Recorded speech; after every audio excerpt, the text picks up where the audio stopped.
കൊണ്ട് മനുഷ്യ കവചം കൊണ്ട് സംരക്ഷിക്കാനുള്ള പദ്ധതികൾ അവർ നടപ്പിലാക്കിക്കൊണ്ടിരിക്കുന്നു എന്ന വിവരങ്ങളും കിട്ടുന്നു.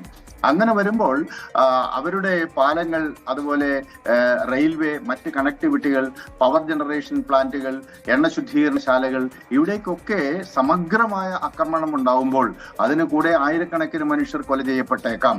അങ്ങനെ വരുമ്പോൾ ഗൾഫ് മേഖലയിലുള്ള, അത് ദുബായിലാണെങ്കിലും ഷാർജയിലാണെങ്കിലും ഖത്തറിലാണെങ്കിലും ദമാമിലാണെങ്കിലും സൗദി അറേബ്യയുടെ ഇൻഡസ്ട്രിയൽ സിറ്റിയായ യാൻബു ആണെങ്കിലും ഈ നഗരങ്ങളൊക്കെ ഇറാന്റെ മിസൈൽ ആക്രമണത്തിന്റെ നിഴലിലാണ്. മാത്രമല്ല, ഇറാന്റെ മിസൈൽ ആക്രമണ ശേഷിയെ നിശേഷമില്ലാതാക്കാൻ ഇതുവരെ അമേരിക്കയ്ക്കോ ഇസ്രായേലിനോ കഴിഞ്ഞിട്ടുമില്ല.